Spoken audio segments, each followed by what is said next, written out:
Welcome to Conversations from the Edge of Consciousness. I'm your host, Christine Madera. For me, and possibly for you, the inner world of consciousness has always been much more real and way more fun than the so-called real material world. Growing up, I thought I was alone in this, but I'm not. There are a lot of us, and far too many have no one to talk to who shares this experience. I've been lucky to cultivate a community of friends who love to talk about the energies, ideas, and vibrations that are pushing the edges of our own consciousness, as well as our collective consciousness. In Conversations from the Edge, we share our conversations with you. Welcome to Conversations from the Edge of Consciousness. This is Christine Madera, your host. I am here with Dr. Jenn Phoenix Hatfield, who I really enjoy talking to, and we've been friends for quite some time. So Dr. Jenn, just tell us a little bit about yourself, and then we're going to launch in. I got a question for you. Hello, everyone. I'm so glad to be back here again today. As Christine says, yes, I enjoy these conversations too, because we never are quite sure what surprises are going to unfold. I know. Yeah, and it's such good stuff. So what do I say about myself? I am someone who is taking steps every day to love myself and love my life and how I can share love with the people that I interact with. I like that. Thank you. That's very good. And it's very true. I mean, I can attest to that. It's very true. I just haven't heard you describe yourself that way. But when I ask you, and every time you say something different, I find that fun. Me too. Okay, so here's my question for you. So I don't know if people have experienced this themselves, but there's a lot of people that I know who are beginning to channel, and we're going to talk about what that means, but also kind of the experience of what it is. And you're one of those people. And channeling, we're going to talk about what that is. I'm just going to ask you, what is channeling? Tell me what that is for you. Well, channeling for me is what some people refer to as receiving a download. It's receiving information in almost as if you downloaded it, almost as if you're like reading a PDF. There's a lot of information there. There is often a message there or details there, depending on what the channeling is about and who's it for. I use it beyond like that. It's intuition with pluses, or like it's exponential. It's beyond what I would refer to as intuition, because there's just some very clear knowledge, details, information. Well, and I think, when you talked about it as a download, like that was interesting, because I get energy downloads all the time. I don't get them verbally. I get them as energy that it's kind of like a lotus just blooming somewhere in my body or something. And sometimes I've got access to it as a fully formed verbal thought, but oftentimes it's like I can feel the energy unpacking, and I have to wait a little while for that to come forward. So I am not the kind of person that has, in the past anyway, received that information and been able to stream it out verbally at the same time. So maybe that'll come down the pike. But I do want to say too that it is, like, just from my experience of downloading, that it's information, it is beyond intuition, because it's almost like a gift that's coming from, I don't want to say outside yourself, because, that whole idea that we're all, we're much larger than what we think. We've got this local self, and we've got this much larger non-local self, but it's coming from that non-local place. It's a packet of information that's coming in outside of your own lived perspective. Yes, and that's a good distinction. When I'm referring to something or receive a channeled message, that's usually the way I talk about it. It is something that doesn't come from me, the human being. It doesn't come from my thoughts. It doesn't come from my experiences, though sometimes I do give an example of an experience I've lived that may bring it into more clarity. There's one thing that you did say, and I did my own checking in when you were speaking, that yes, an energetic download, depending on how you define it, you know, we can all define things for ourselves, would be considered like a channeled message. How we receive it doesn't have to be in words. And like when I receive a channeled message, I often record them, at least audio, sometimes video as well, though I don't hear them and I don't see them, I don't hear them, like I know them. So how everybody receives it could be different, is probably different. So how did this start for you? Because I think one reason, excuse me, that this is happening more and more and more is people are understanding that what's happening to them is not like they don't have to hide it, and that they're more open to the experience of spontaneous happenings in one way or another. So how did this unfold for you, that people might recognize in themselves? I would say how it unfolded for me is first recognizing that when I referred to intuition within myself and that I was following my intuition, it was more than just that gut feeling. It was more than that, what seemed random. Yeah, just that my gut saying this is good or this is not. Or my instinct coming through for one instance on one topic. Or in one circumstance, and that I was receiving more and more information as I provided the space for it to show up and come through me. And at first it would be, I'll say, bits and pieces of information, and often in response to questions that I was asking. Mm-hmm. Because to be blunt, I can remember being given a book that it was recommended that I read. And when I was reading it, you know, it said something like this was a channeled book. And when I started looking into what that really meant, and I was like, are you kidding me? Like this author is trying to tell me that like they sat down and received this download of this book. And like, now they're an author of a book. I mean, it seemed ridiculous to me. And ridiculous that somebody else wanted me to believe this. Mm-hmm. And yet, there was a particular instance where I realized that I couldn't continue to rely on intuition to describe what was happening. Right. That it was more than that. And that, as you highlighted, it was something that wasn't me. Like it was clear that this information was not coming from me, the person, the being. And one of the clear changes was the amount of information with the amount of specific detail. And it started with me receiving what I call like an intuitive nudge, or when my guides want me to pay attention to something. And it was offer a session to this person I had never worked with. And when I offered it, the person said yes. And I assumed that it was going to be much like the sessions I had had up to that date, that it was going to be really similar. And what actually happened was, tell this person to take this action by this date with this with these very specific steps, right.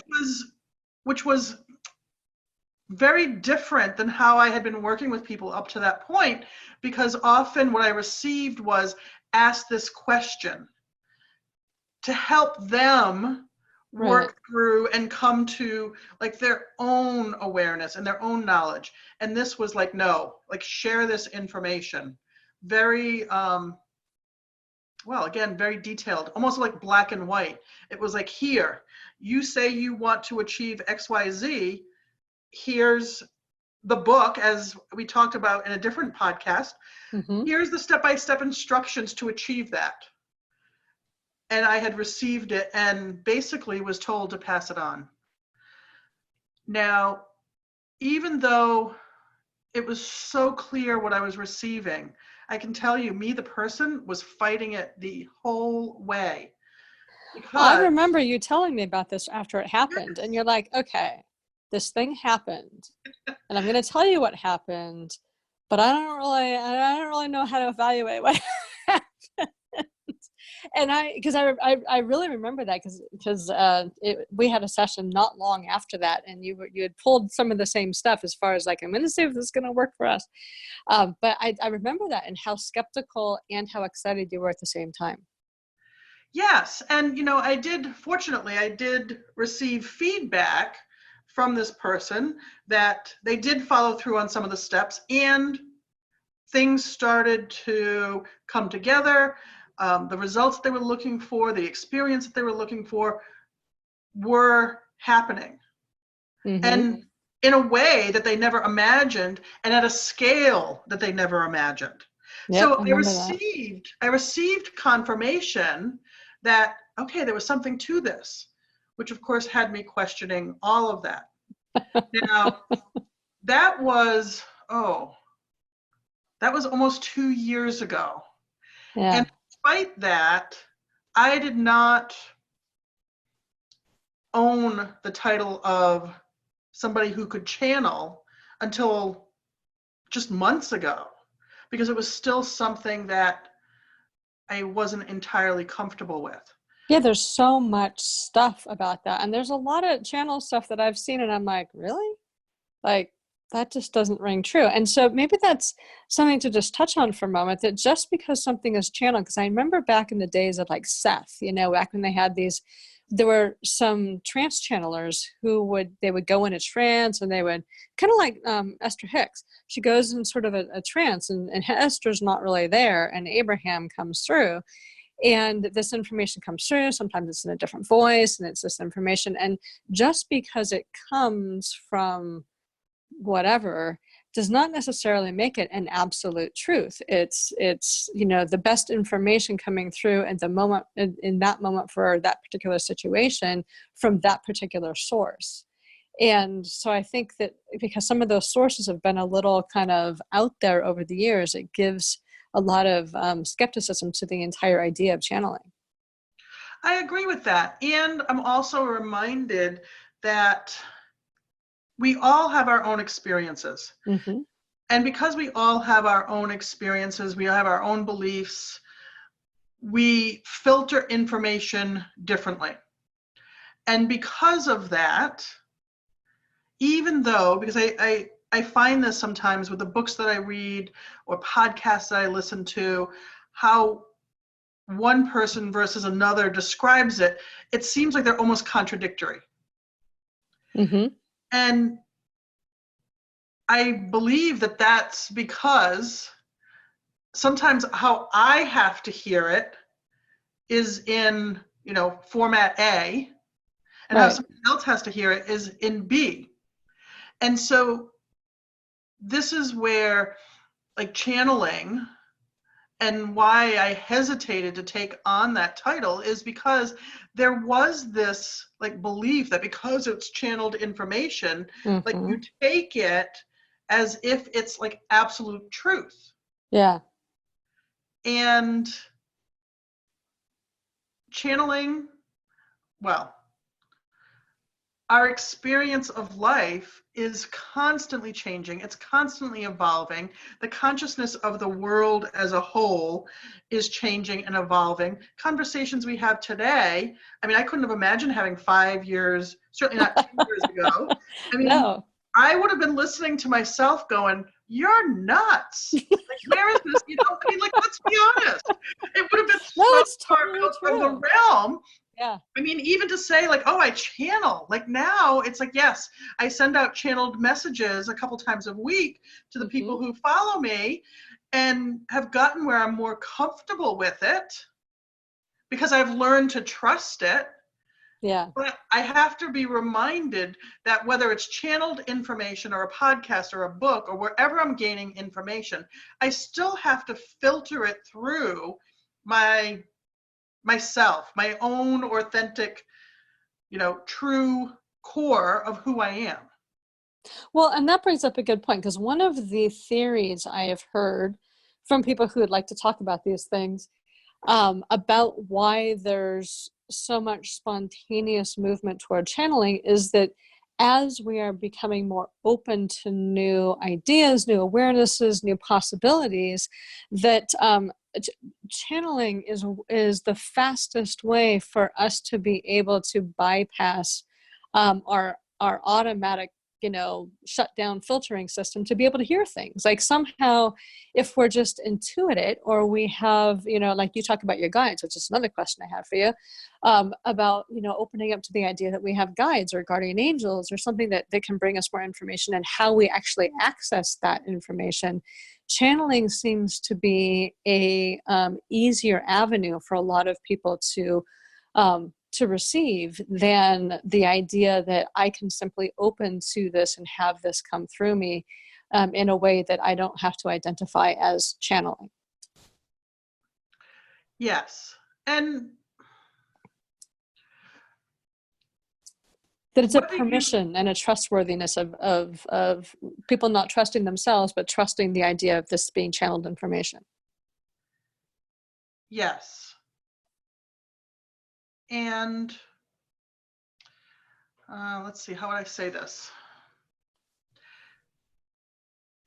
But in doing that, it's also, what I have found is I've learned to trust myself as well. So yeah.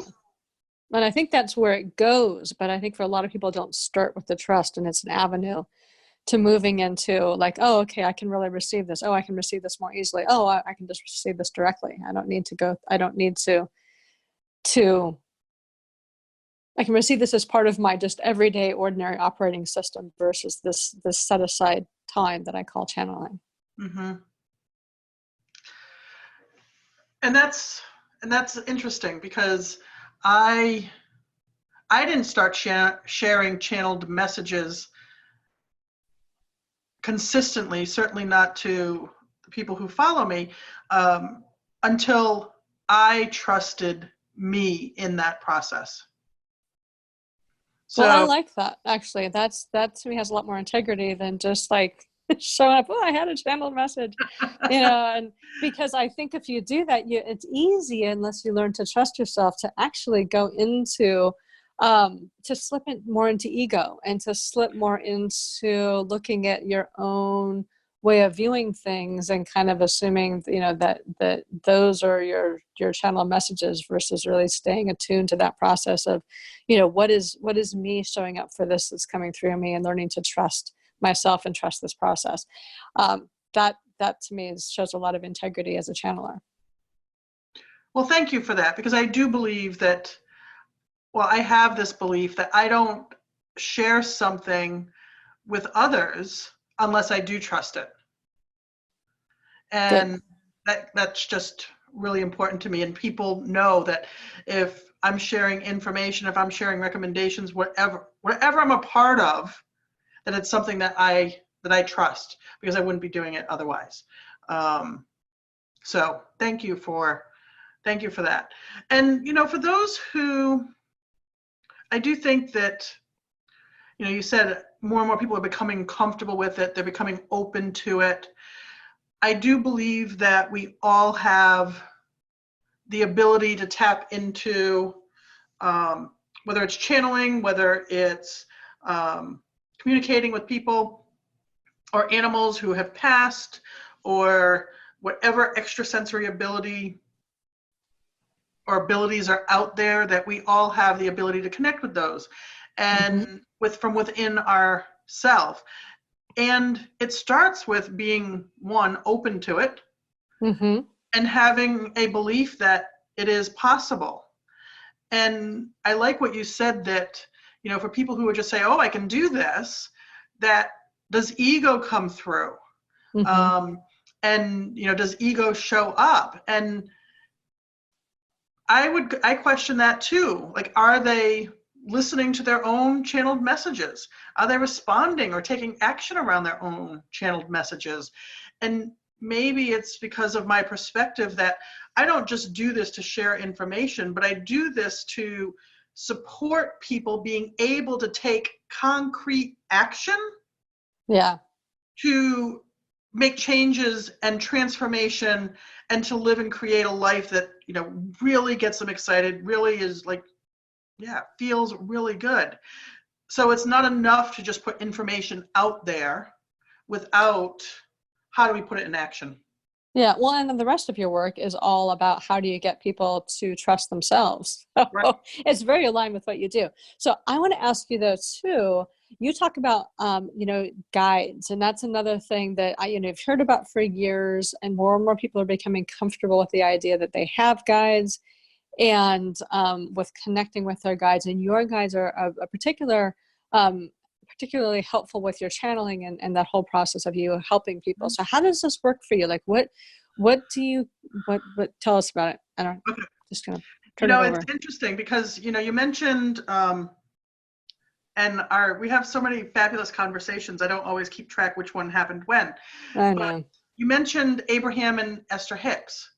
Mm-hmm. And Abraham is who comes through when Esther essentially steps out of the way for information, for messages to come through. Yes. And it's not one, from what I understand, it's not one person. It's like multiple, I won't say people, but multiple. Like a team. Yes, thank you. And so because of that, when I realized that it was no longer correct to say I was connecting to my intuition to receive information, when I realized that I was receiving information, like that information was coming through me, I knew I needed to describe it differently. I knew I needed a different description. We'll leave it there. And so I started to ask, like, are you guides? Like, what's happening here? And I have a conversation with my guides, much like you and I have a conversation. Now, do they talk back to me like you respond to me? Not necessarily, but that's the way I approach it. I want it simple. So I'll put it out there like, okay, like, what are you? Who are you? And I might go through a series of questions depending on when I'm having this conversation. Are you ancestors? Are you from this lifetime? Are you from multiple lifetimes? And what I have come, or the answer that I've been given regarding my guides is, one, they haven't taken on a collective name. And part of the reason they haven't taken on a name, like Esther uses Abraham, is because who my guides are at this time may be different today than they were yesterday. Partly because, and again, this is what I'm receiving, almost like they're trying me out and they're wanting to know, like, do I want to work with her? And do I want to work with her consistently? So on a given day, who my guides are may be a combination of ancestors, other people who have passed. And then beyond that, I'll say energy. Because they're not, I don't have a word to describe it beyond that. So let me see if I'm receiving any other information to pass on as far as my guides, or did I explain it in a way that they're comfortable with? Okay, they say that that's good. So again, it's changing. We're getting to know each other. And I am also told there may be more of a core team that becomes more stable in the future. Yeah, Again, much like we develop teams, Mm-hmm. or groups of people we interact with in our lives, whether it's friends, family, colleagues, employees, depending on what our situation is, but it'll change at times. I'm still in that space of like creating. Okay. Yeah. Well, yeah, and we'll have to have a different conversation on this later. I've just started, I've always been aware I've had guides. I've been very comfortable that they're kind of like out there and don't mess with me too directly. I know that they're there. I get information. It was all very happy. And then I got the intuition, no, your guides want you to actually start working more intentionally. Like they want to build a relationship. And I'm like, really? Am I going to be one of those people? And apparently I am. And this has only happened like in the last 2 or 3 weeks. So I've been keeping them at bay for a long. I've known they're there. The energy's always been there. I've always gotten what I needed, but it was never really intentional. I'm like, I would have clients every once in a while who would. It was like they would only ever do what their guides told them to do, and I'm like, okay, like this is too much for me. And I didn't want to be that. Like I like the information. I also like to be independent. And so anyway, I'm working with them intentionally, and similar to you, I have a core team, and I will ask each day, is there another energy that needs to come through that has information or energy to support me today or to give me insight or whatever, and then that energy will come through. But like that might just be for that day, and I experience it in terms of energy. So anyway, that's a conversation for a different day because we are out of time. But is there anything you want to leave people with, I guess, before you tell them how to reach you? I would say it goes back to what I touched on earlier, both with what we were just talking about now, guides, and with channeling. If it's something that you're interested in, you have to be open to the possibility. Mm-hmm. You have to, well, I say have to. It's going to bring the two things together. Open to the possibility and have a belief that you can do this. And then I often say, start a dialogue, whether it's with the ability to channel or with guides. I mean, it sounds like that's what you've done over the last few weeks, knowing that your guides are out there. And like, keep it simple. It's much like getting to know a friend. You go to an event, you meet somebody, there's a spark of interest, and you get together for coffee or tea or a drink or something, go for a hike, you start to get to know each other.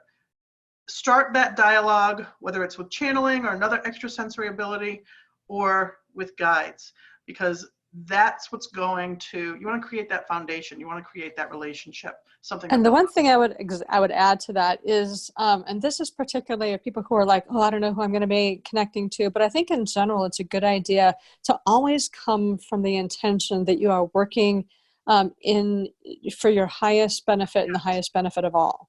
Yes. Because there's a lot of energies out there, and you don't want one that's after its own agenda. I had a client one time, and her 4 fairy guides would show up.